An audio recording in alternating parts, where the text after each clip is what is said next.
Disclaimer, ये video बनाने का पर्पस सिर्फ एंटरटेनमेंट एवं नॉलेज का बढ़ावा करने के लिए है।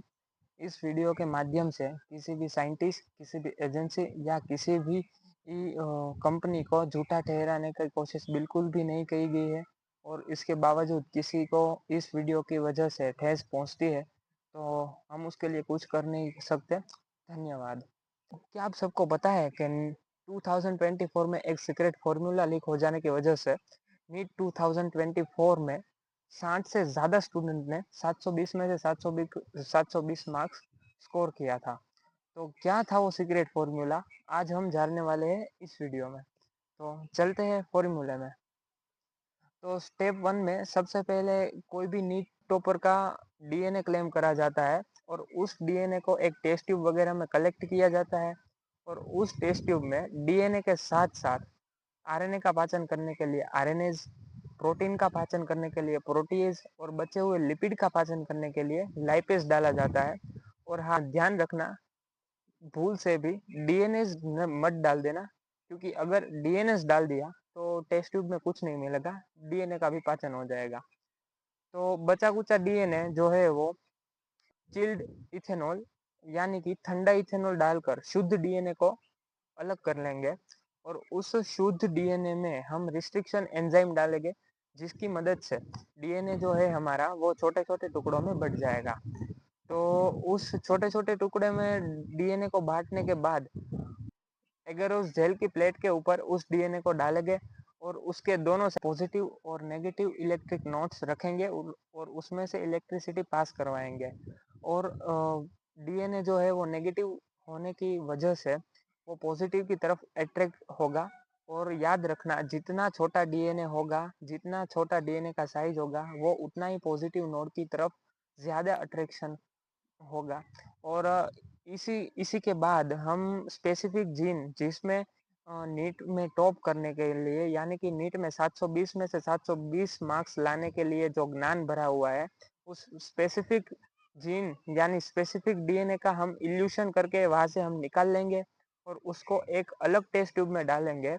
और उस टेस्ट ट्यूब का हम करेंगे पहले डीएनए का डीनेचुरेशन, जिसमें हम डीएनए को 90 से 95 डिग्री सेल्सियस का तापमान देंगे और उसके साथ डीएनए जो है वो दो पॉलीन्यूक्लियोटाइड की चेन में बढ़ जाएगा। और उसके बाद करेंगे हम डीएनए का एनालिगम, उसका टेम्परेचर हम 50 से 65 डिग्री सेल्सियस तक रखेंगे और उसके साथ हम उसमें डालेंगे दो प्राइमर के सेट और कुछ न्यूक्लियोटाइड्स।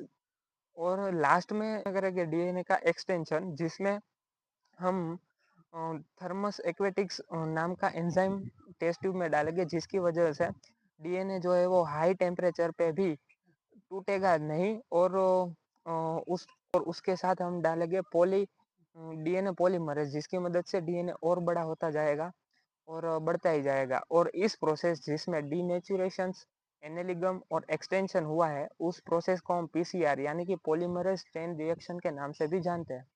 तो अब ये 3 प्रोसेस होने की वजह से हमारा जो मॉडिफाइड डीएनए है वो बन के तैयार हो गया है। जो मॉडिफाइड डीएनए है उसको हम प्लाज्मिड के किसी भी पर्टिकुलर हिस्से में डाल देंगे और इसकी वजह से हम मॉडिफाइड प्लाज्मिड भी बना लेंगे और इसी के साथ हमारा फॉर्मूला बन के हो जाता है तैयार। और इस फॉर्मूला जो है वो ह्यूमन बॉडी के अंदर डालने के लिए एक छोटा सा प्रोसेस है, जिसमें हम पहले एक रिट्रोवायरस का सेल लेंगे। रिट्रोवायरस के सेल को हम पहले जो है वो आइस के ऊपर रख के कैल्शियम आयन की ट्रीटमेंट देंगे और उसके बाद तुरंत ही 42 डिग्री सेल्सियस पे उसको रखेंगे और उसके तुरंत बाद ही वापस से हम आइस के ऊपर उसको रखेंगे, जिसकी मदद से होगा क्या कि जो रिट्रोवायरस का जो सेल है वो हमारे प्लाज्मिड को, मॉडिफाइड प्लाज्मिड को एक्सेप्ट करने के लिए तैयार हो जाएगा। वरना होता क्या कि अगर हम ये प्रोसेस नहीं करते और डायरेक्ट हम प्लाज्मिड को उसके सेल के अंदर डालने की कोशिश करते, तो आपको मालूम ही होगा प्लाज्मिड एक बेसिकली सर्कुलर डीएनए ही है।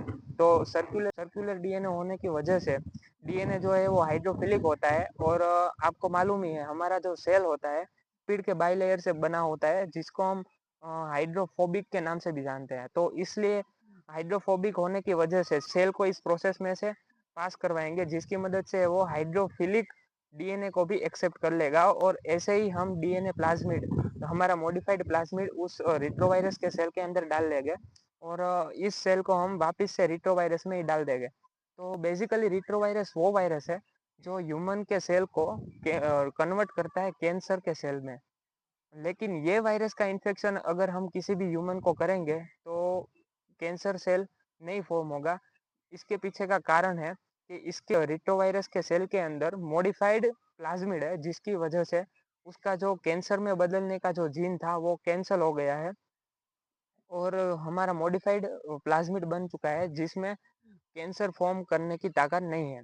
तो ऐसे ही ये जो अभी रिट्रोवायरस बना है वो हार्मफुल नहीं है। तो ये तो हो गया हमारा रिट्रोवायरस तैयार हो गया जिसके अंदर हम प्लाज्मिड डाल दिए और ये रिट्रोवायरस भी मॉडिफाइड हो गया। और अब क्या करेंगे, इस रिट्रोवायरस का इन्फेक्शन जो है हम नीट के एक स्टूडेंट को करवाएंगे और उसके अंदर इन्फेक्शन होने की वजह से डीएनए का जो हमारा प्लाज्मिड है वो हमारे नीट के स्टूडेंट के अंदर चला जाएगा, जो कि हमारा मेन गोल था।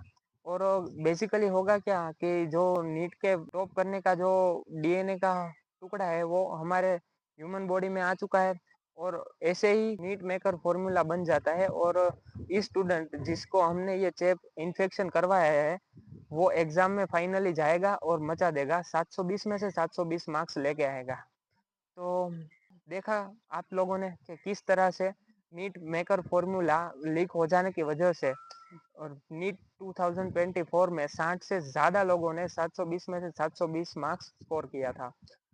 देखिए ये तो थी मजाक की बात, लेकिन इसी तरह हम किसी भी ह्यूमन बॉडी या प्लांट सेल या एनिमल सेल के ऊपर हम अ, खुद से हम एक्सपेरिमेंट नहीं कर सकते, क्योंकि इस एक्सपेरिमेंट मॉडिफाइड चीज के एक्सपेरिमेंट करने से रिलेटेड भारत सरकार ने एक कमिटी बनाई है जिसका नाम है जीईएसी, यानी कि जेनेटिक इंजीनियरिंग अप्रूवल कमिटी।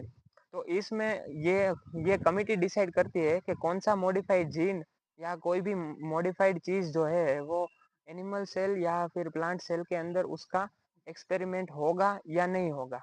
ये था नीट मेकर फॉर्मूला जो कि लीक हो गया था और बहुत सारा प्रॉब्लम हुआ था। कैसा लगा वीडियो, प्लीज़ कमेंट सेक्शन में अपना फीडबैक ज़रूर दें और मिलते हैं ऐसे ही किसी और कंटेंट बेस्ड वीडियो में। तब तक के लिए टिल देन बाय। जय हिंद, जय भारत।